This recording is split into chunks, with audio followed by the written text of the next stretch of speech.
Whenever you are ready. All right, rock and roll. Welcome to the 1414th regular meeting of the Fair Oaks Parks and Recreation District's Board of Directors. Call the order here and to the pledge. I pledge allegiance to the flag of the United States of America and to the republic for which it stands, one nation, under God, indivisible, with liberty and justice for all. Okay, can we get a roll call? Yes. Chair Mounts. Here. Vice Chair Carhart. Here. Director Irwin. Here. Director O'Farrell. Here. Director Shamani. Here. All present. Okay, we'll move on to presentations. 4.1 presentation of new recreation supervisor, David King.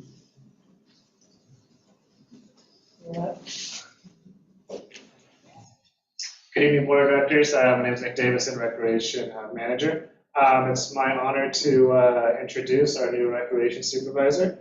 This is Davey King.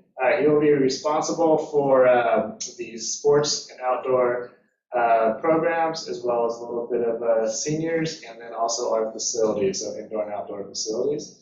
We're excited to see what he can do for us. He has a background with Special Olympics and also the YMCA.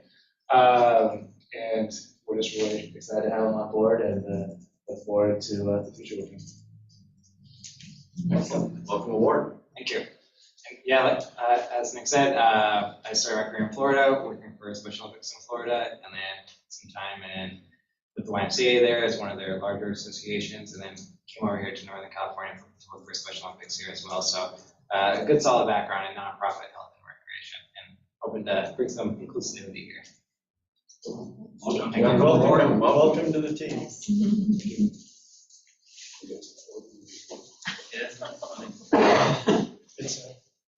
Okay, item 4.2, board meeting viewing analytics.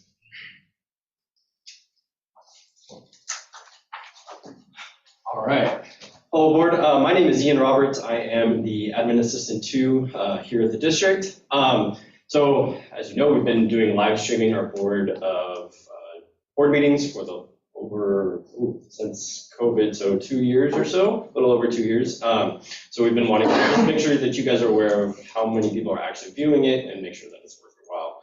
That I will bear true faith and allegiance. That I will bear true faith and allegiance. To the Constitution of the United States and the Constitution of the State of. So, as you can see, it is helpful for those when somebody is unable to attend a board meeting, so we can still hold the board meetings with a appropriate number of board members and allow people to come in remotely. So it's always fun to show a quick clip of that. So these are the views over the last year. So you won't see anything for January because that meeting was canceled. Our October meeting, it did surprisingly well for the amount of time that it went. That was our 7-minute meeting. And then December, we actually had to re-upload that due to a technical issue. So that's why those numbers are way down compared to everything else. So all of our numbers, they include our live streaming numbers. So they average around 200 to 300 views a meeting, which is great. That means people from the public are able to view it and get a different chance to interact with the board. So these are when they're viewing the thing not live. It's a combination of both. So we do have a peak live viewer metric that we have, this last graph, this just shows the number of views since the meeting has been up, but it does include the views live when that happened.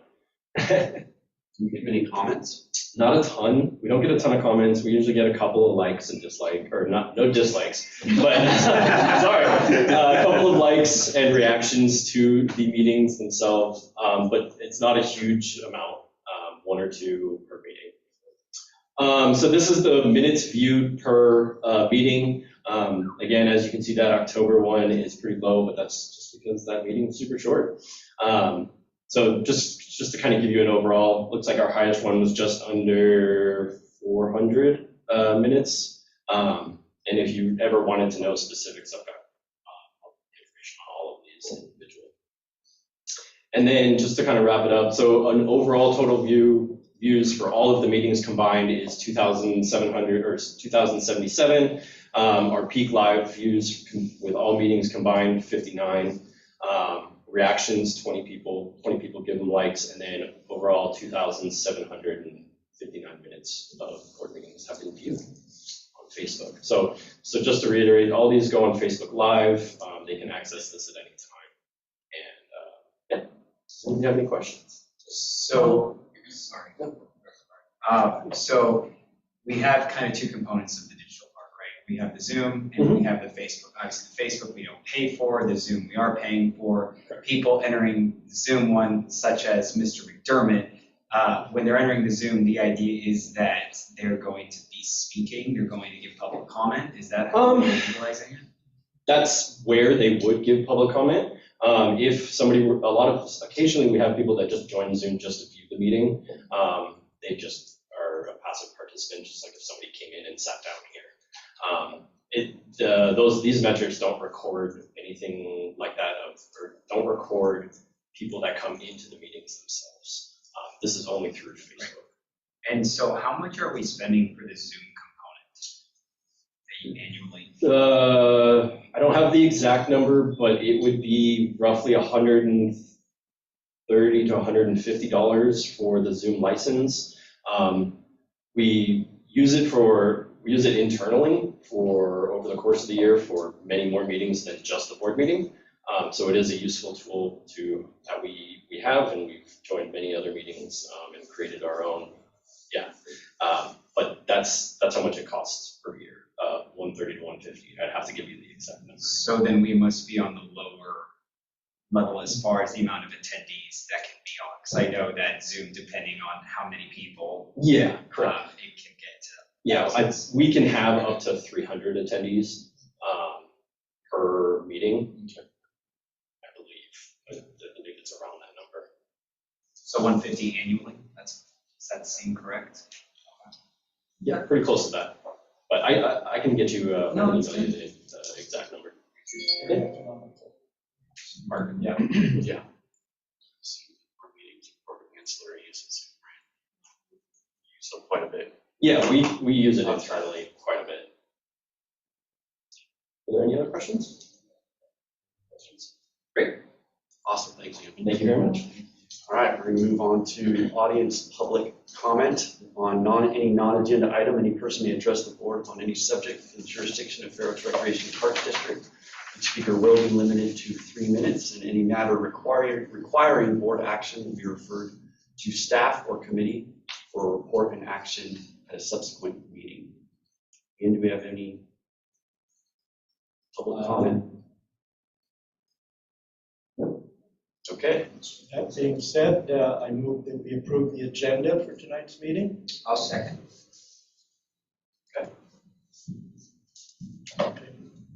Moved and seconded. Yep, all in favor? Aye. Approval of the agenda. Okay, I will entertain a motion to approve the consent calendar. So moved. I'm sorry. I'll second.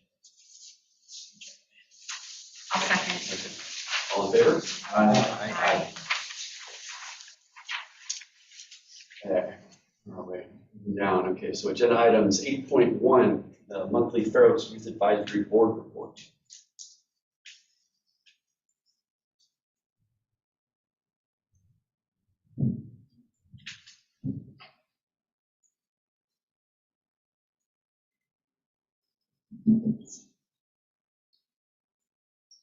Hello, my name is Navya, and I'm the current chair of the Fair Oaks Youth Advisory Board.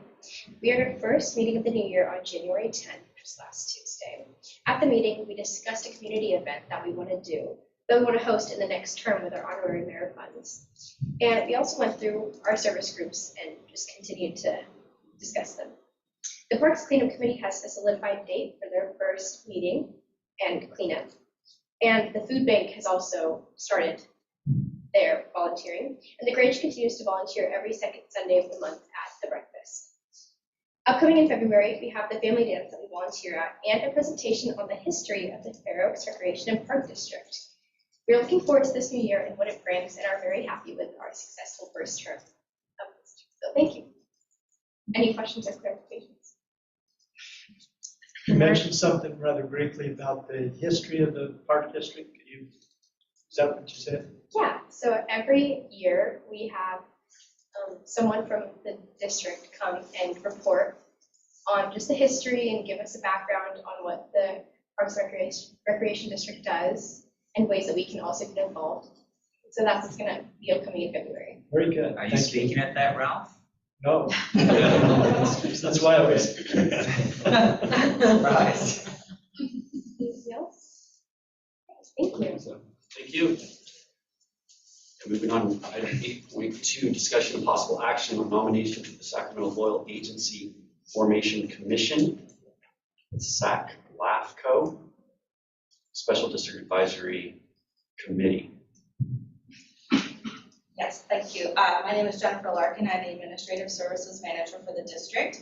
And this item is if you would like to nominate one of the board directors or two, because there are two open seats on the commission. On the committee, sorry, not the commission. This is not a voting member of LAFCO. This is just someone on the Special Advisory Committee for LAFCO. And for those that don't know, LAFCO is the Local Agency Formation Commission. Their mandate is to approve boundary changes, new agencies, things like that. If two agencies want to merge into one, they have to go through LAFCO in order to do that.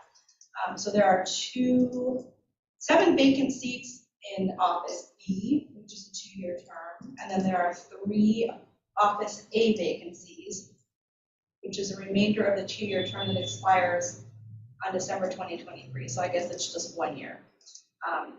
Those meetings are held once a month, quarterly on the 5th Tuesday or as needed. Right now they're virtual. They're returning to in-person meetings potentially following their January 31st meeting where they're going to be discussing it. So if you would like to nominate 1 or 2 of your board members to sit on that committee, go ahead and take your vote, and then I will send the nomination form to them. If I recall, John, weren't you the director of that?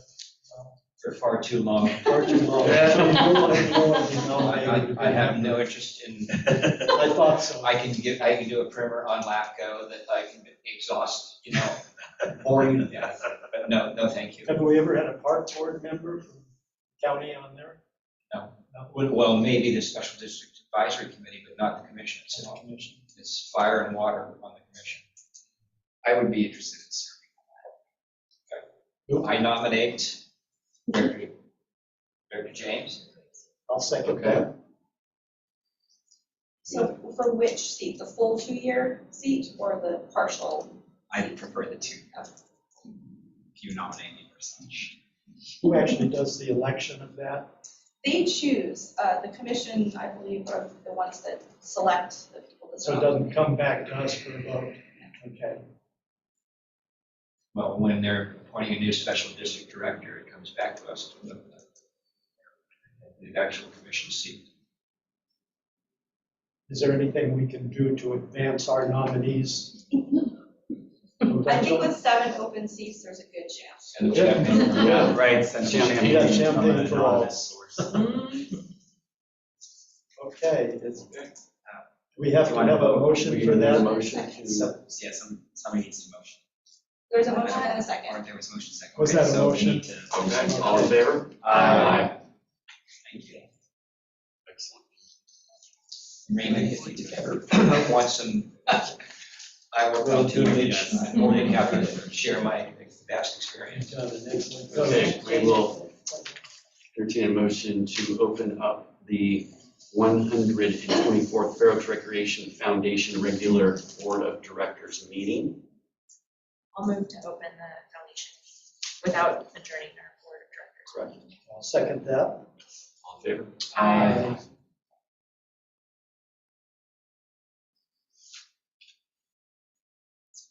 Okay, so that's going to bring us to item 9.2, foundation business.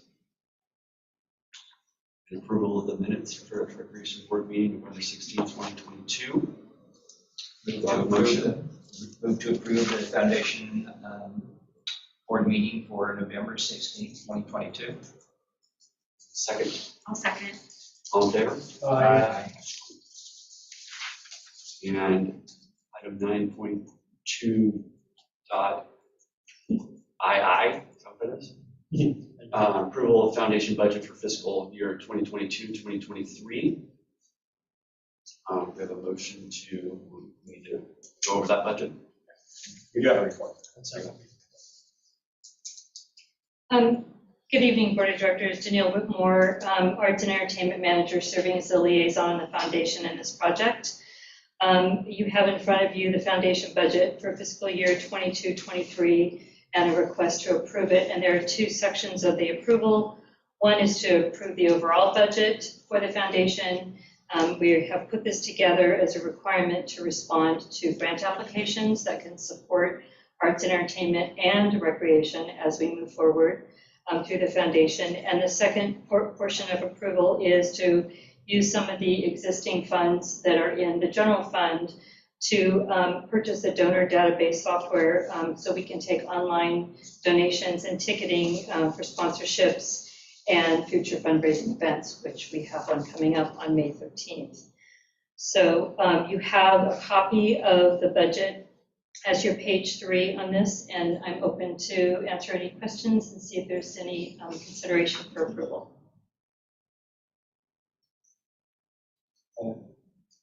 A quick historic piece on that. You have not approved a board budget or a foundation budget before. We will start bringing that back to you during the budget cycle, starting this next budget cycle. So it will come forward as a budgetary request for approval through the budget process, starting the next budget cycle. So it looks like most of these are traditional things, the grade and the Rawls scholarships and support of FOIAB. The expenditures for the dog park, disc golf and string park, what were those expenditures, or what are those expenditures? So there have been donations. The top line, of course, is the donations and the income that we've received on that. And then the expenditures were under park improvements. I would defer to Sean Ventura to help us understand what exactly we've spent that money on. And I do know in talking with Sean, he was going to have to dig into his archives a little bit and come back to you and bring that information back. So we're happy to do that unless Sean feels he can cover that while we're here. Sean? Sean. Yes, good evening, Board of Directors. Sean Ventura, Park Manager. So I don't have the spreadsheet right in front of me, but from memory, we had a 5K donation to the dog park. That was for the drainage area, the concrete that we poured, and some new trash cans out there. We've had a number of donations to the disc golf course since its inception, and I apologize for the rooster in the background if you can hear that.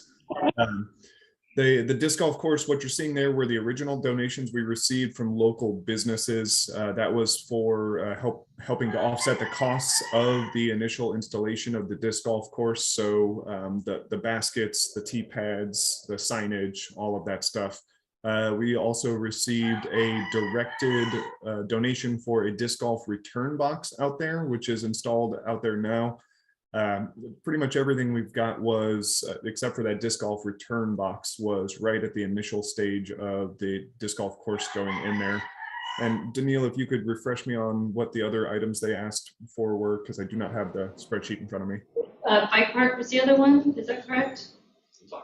Yes, the bike park funding was, I believe, for the project where we installed the irrigation lines out there and the quick couplers.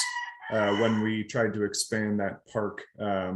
So far, we have not received the buy-in for the shade sails out there at this point, either for the bike park or the dog park on that. Thank you, Sean. So I guess the thing I see here is this is a vehicle for getting these donations through the foundation, so they're tax deductible, and then we assign them to the desired thing. Okay, that's all I needed. They're actually given in restricted purposes, so they're Yeah. given specifically for those donations. So we're carrying them in, if you will, in separate line items so that we're making sure that we're using that money for the way the donation was specifically requested. Good, well, this is a nice chart because it allows us to see what's coming in and where it's going. So thank you. Absolutely. And then the software purchase is $1,000. It's more than likely will be less than that. I don't know, I haven't had, I've been working on bids and looking at different bids, but I'm hoping we can come in well below that. And that's a one-time, not a subscription. That is correct. It's a one-time subscription, and we don't have at this point enough donors to really be charged a whole lot of money. Because they usually give you a baseline charge, and then as you exceed and excel and increase your donor database, they charge you for the number of people basically in your database. But it will also give us an opportunity to do ticketing and have that money flow directly into the foundation budget and the foundation checking account, so it keeps it separate from the district. And then of course, that money, how the donation is given, then can flow over into the district as you approve it. So this is the first time we have a foundation budget, right? That's my understanding, yes, sir. Well, I'll make a motion that we approve the 2022-2023 foundation budget. Sorry, Ralph, before we move, can I ask with the, on the expense side where the reserve restricted funds? So when a donor, thank you for asking, when a donation is given and we haven't expended all the money and we don't have a plan to expend it, it is our requirement it would be your requirement as a nonprofit to leave it into a reserve restricted fund. It may carry over to the next year, depending on how we're able to expend the money and the timeline. For instance, I think Sean referenced one of the donations we haven't quite gotten all the information that we needed to. So we're required to keep that in a reserved section until we're ready to spend the money. And the restricted just means that you can't take a donation from the bike park and put it onto something at the dog park. Correct. That would be absolutely correct. I'm ready, Ralph. I'll reiterate that motion to approve the foundation budget for 2022-23. I'll second. All in favor? Aye. All right. Moving on to item 9.2.3, approval of a Tykert Foundation grant application. Me again. Thank you, Board of Directors. In front of you, you have a recommendation to approve, provide staff to approve, prepare and submit a grant application to the Tykert Foundation. We would approach this grant. We need to use the foundation 501c3 because that is Tykert's requirement to do that.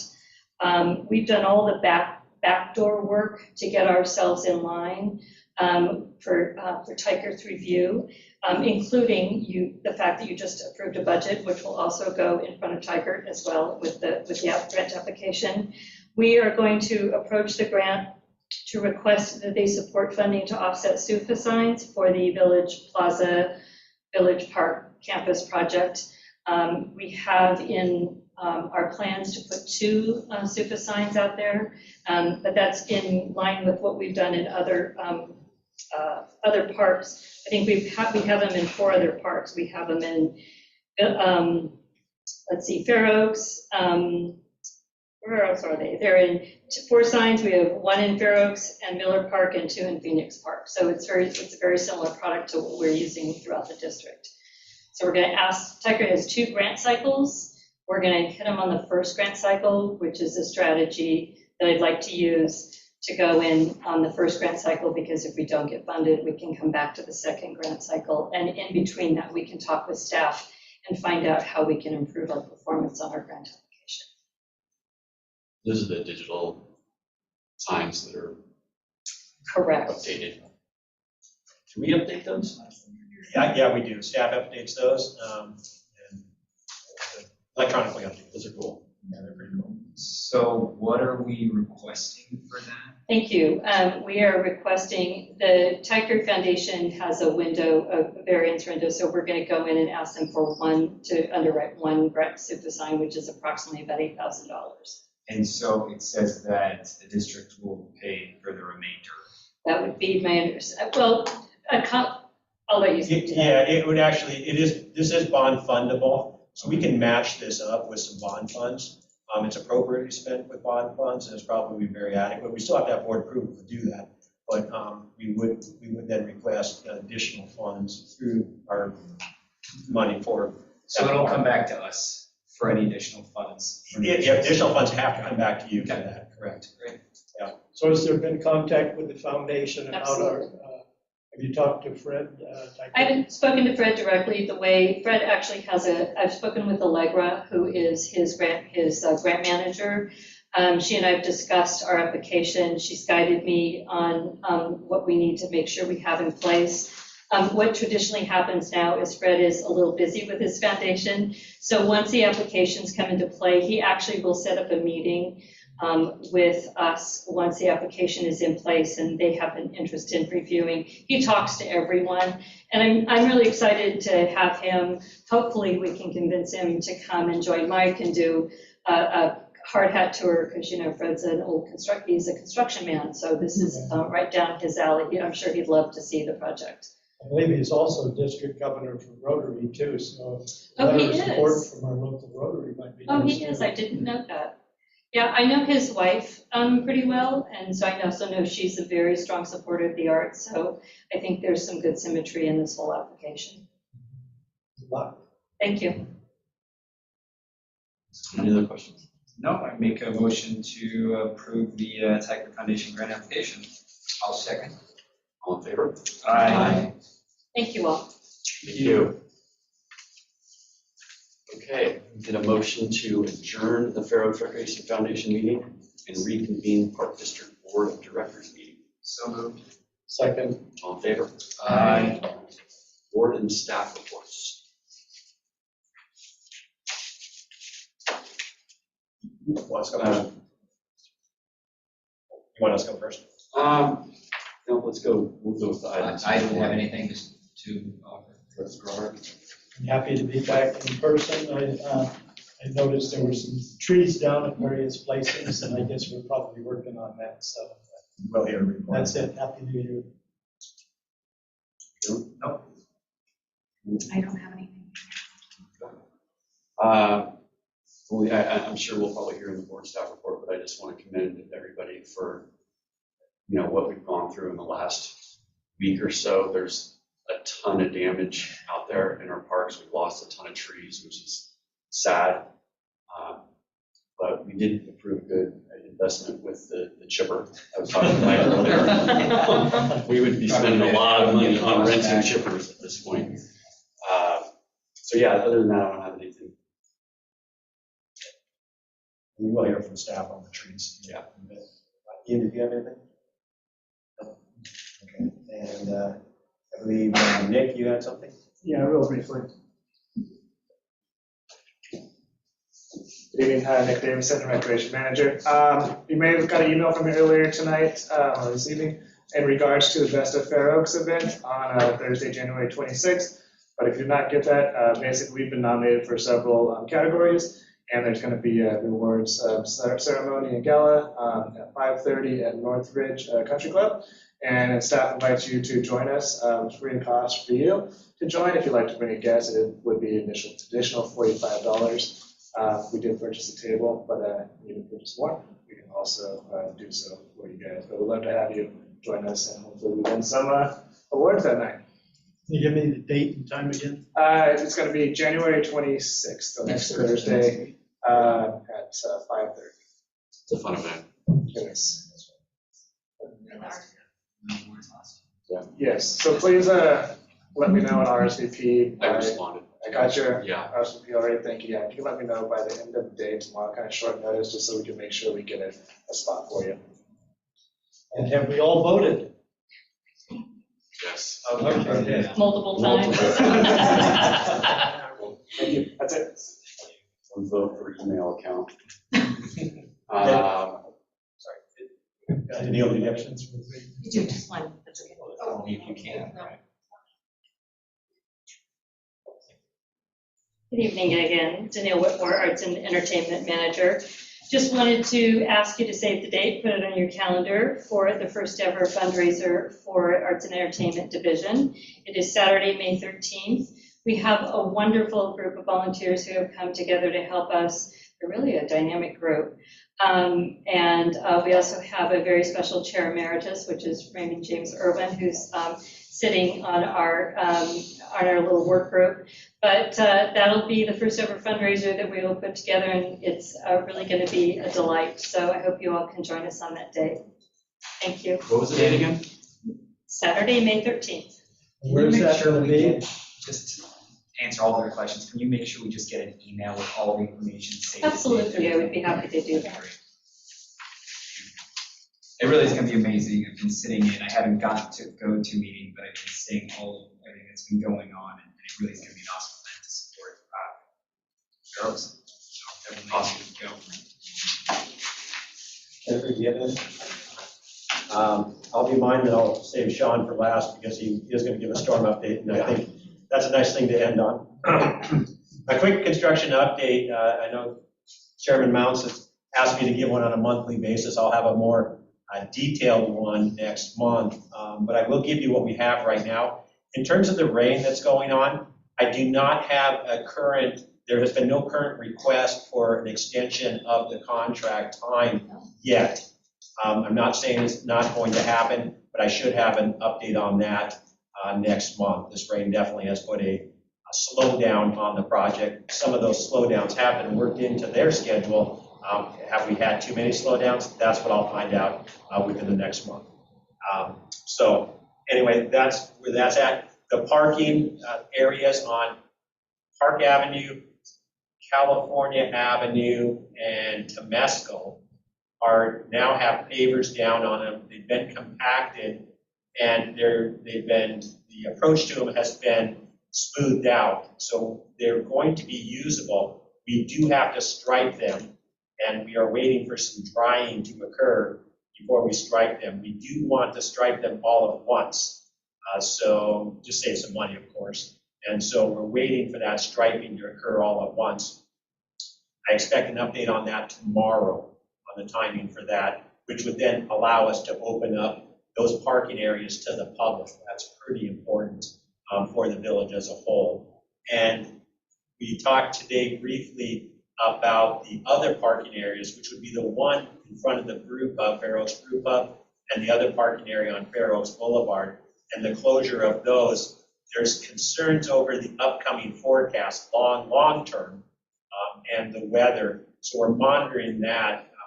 Those may close later than we initially thought, which would be probably March at this point. But we are monitoring the weather because the sooner we can get those done, I believe, and I think everybody else would agree, that if we can get those done before the warmer weather hits, it would be beneficial to the village.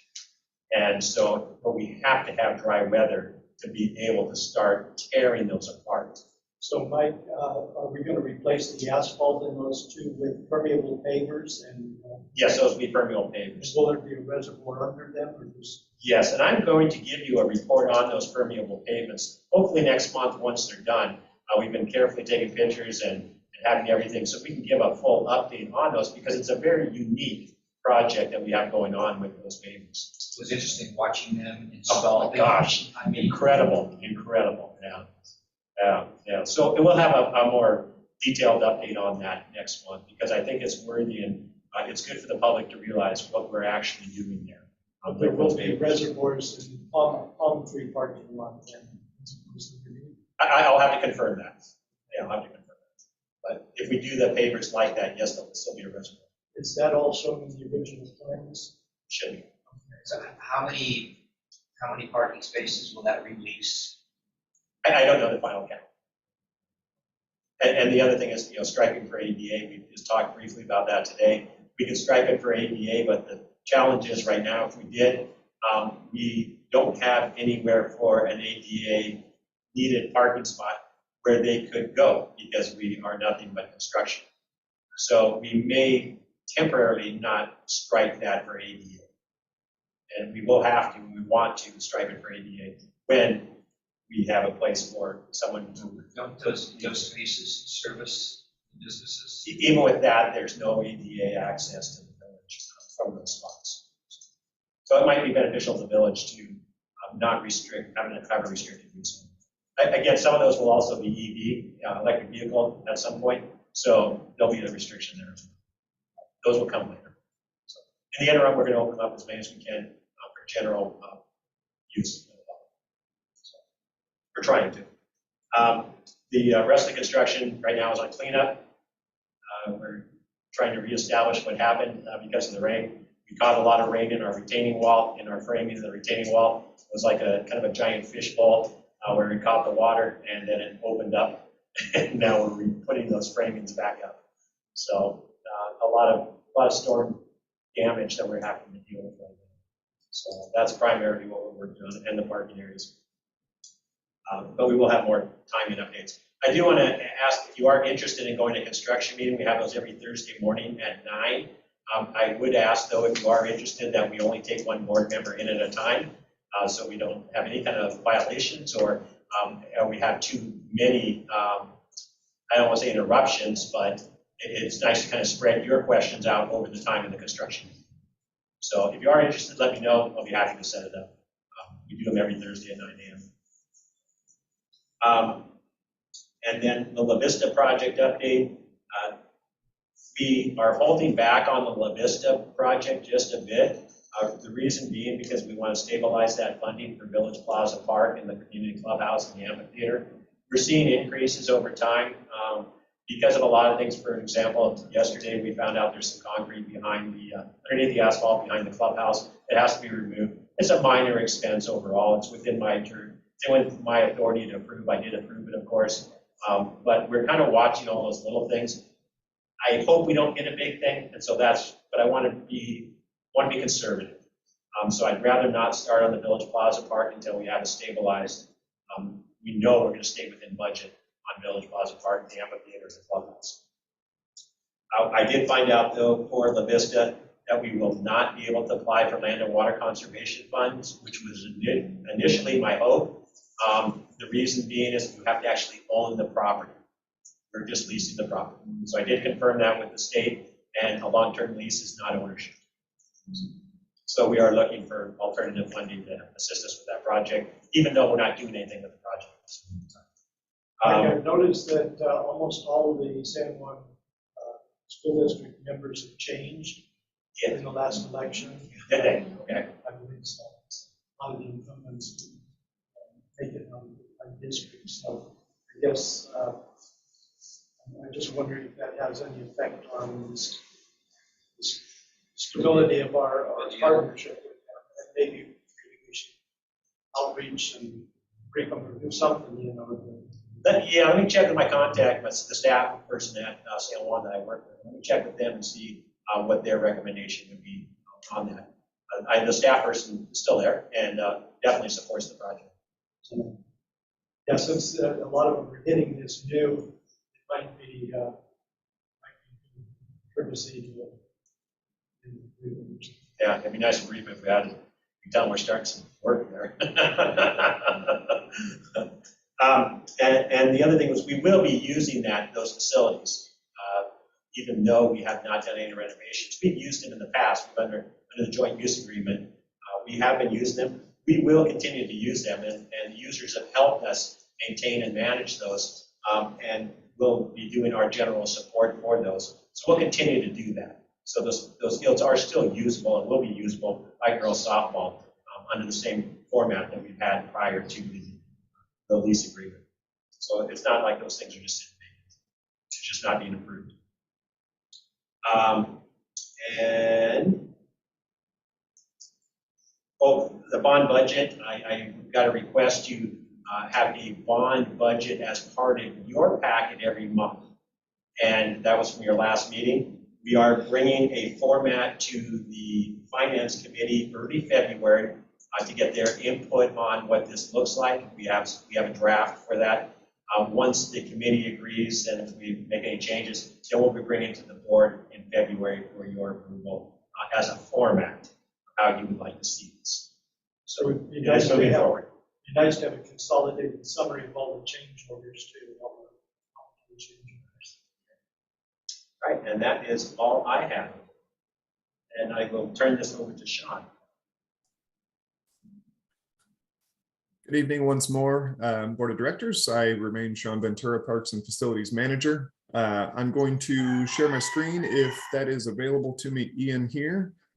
Yes. What I got? All right, and I'm going to take you through a little bit of a slideshow here. So we had a number of trees come down through the parks by my count, and it's going to be a little rough because some of them are pretty tangled up. It looks like we have roughly 30 to 33 trees that came down through the parks.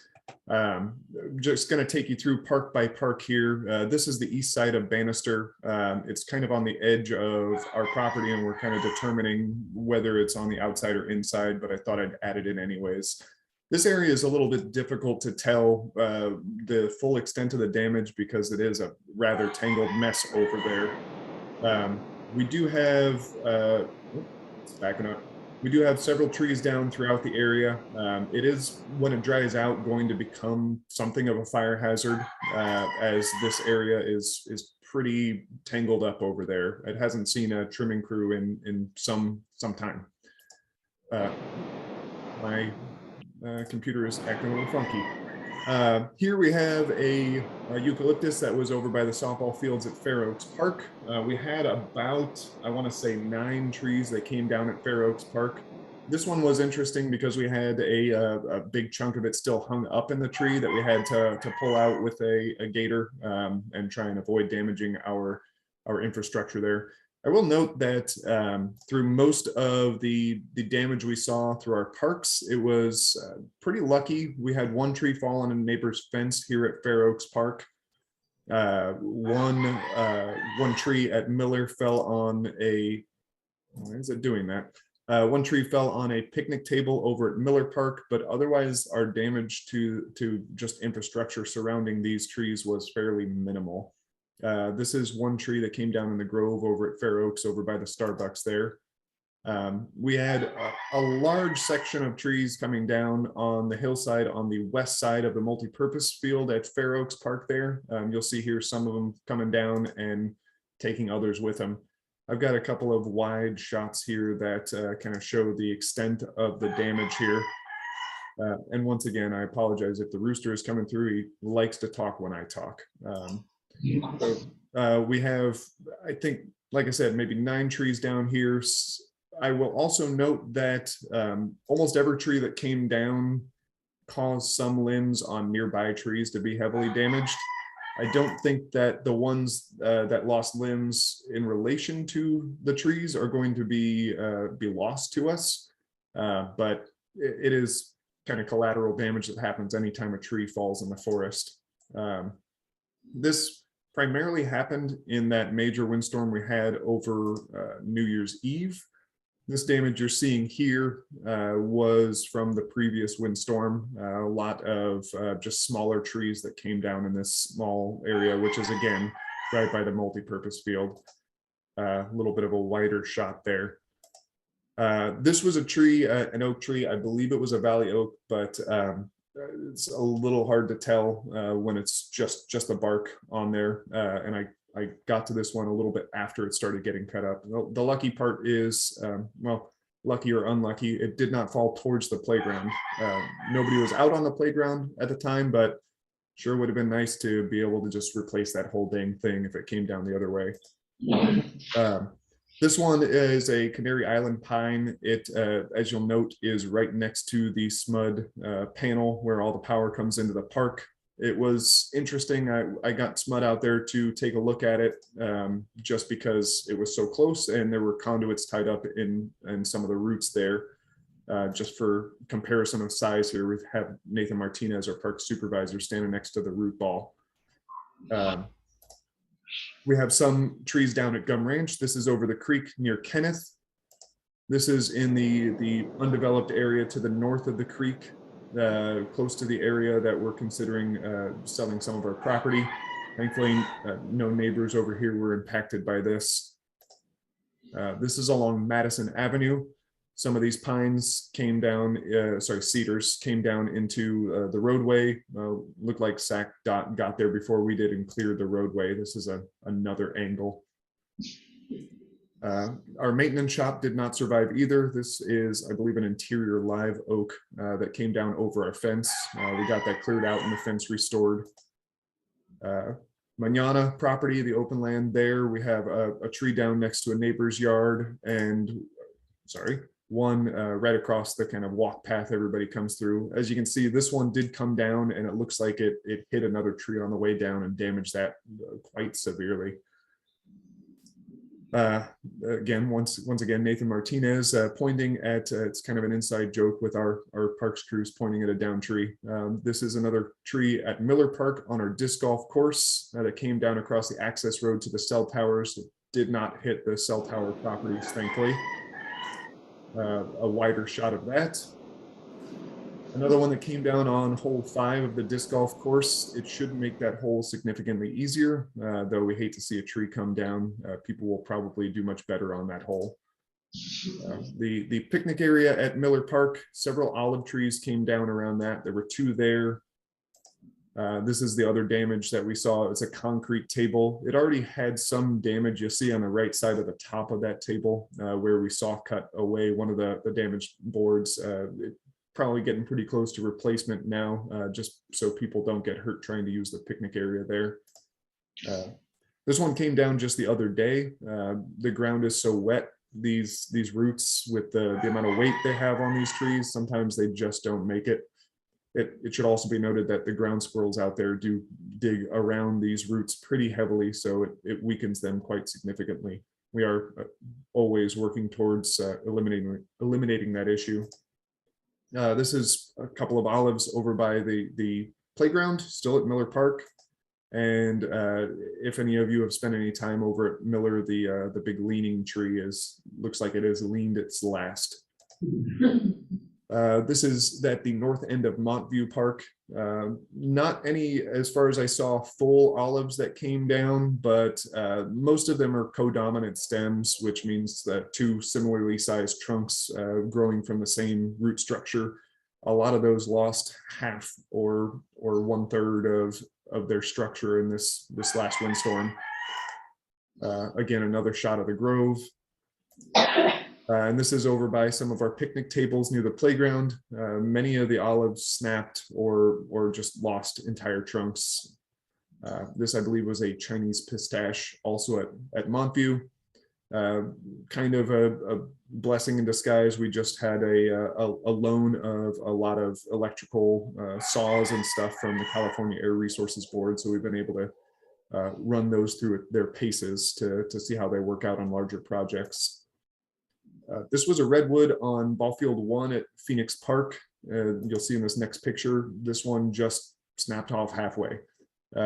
Nothing to do with the root structure, that's still strong. That tree will likely survive for quite a long while. We're going to clean up the break just so water doesn't collect in it and start to rot it from the top down. It's never going to grow a crown back, however, that's not how redwoods operate. We have some flowering pears along the roadway at Phoenix that lost several limbs.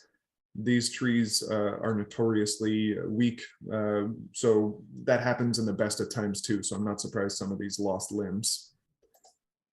Here, this is along the walk path on the east side of the vernal pools. Thankfully, this came down in a direction not towards our neighbor's property.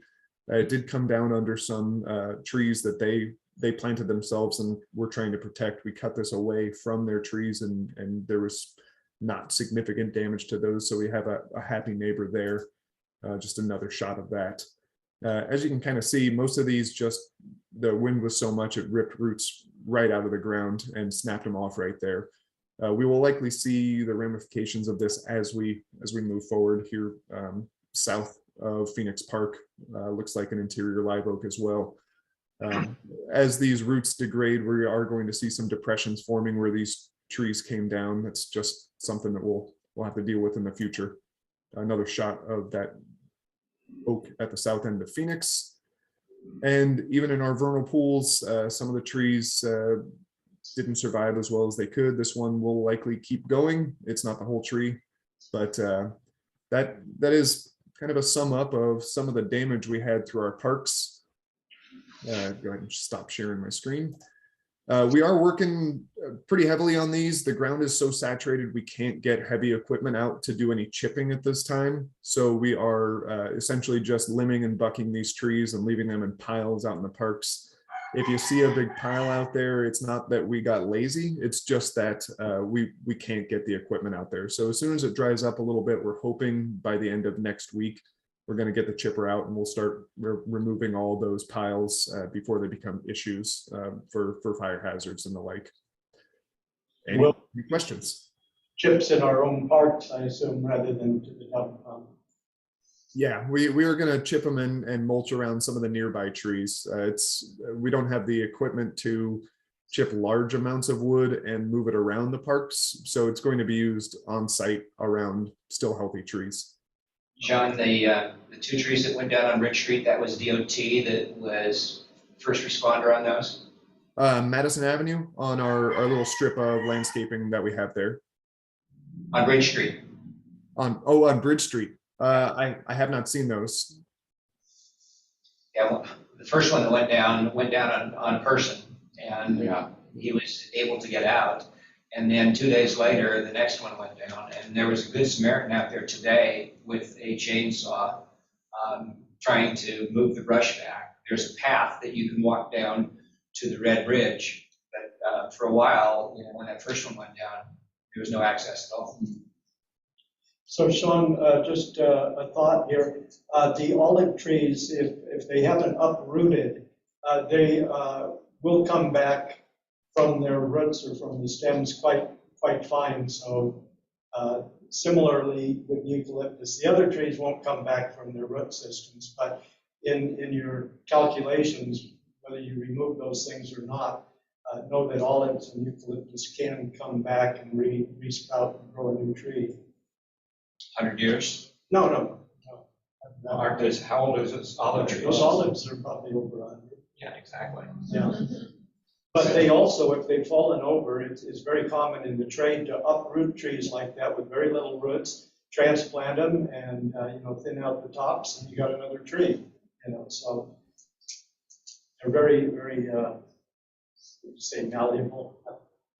Yeah, they're hardy trees, and we don't have any plans currently to do any uprooting or anything like that. So we will essentially lop them down to where they're still going to remain visible, but they won't be a trip hazard.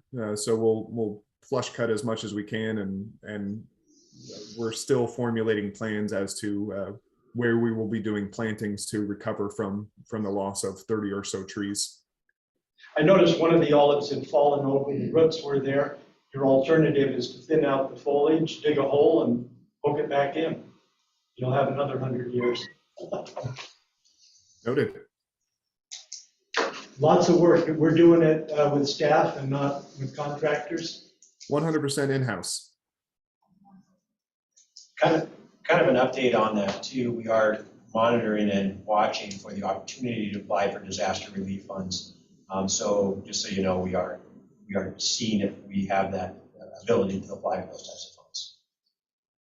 Does insurance cover any of, like, if there was damage to any of the structures or fences or anything like that? What is? Probably not. Oh, God. Well, I mean, the damage throughout the region is like we've never seen before. You go down the bike trail, you go to Hagen Park, there's one root ball that is probably 12 to 15 feet high. And I mean, they've lost 2 or 3 trees that big.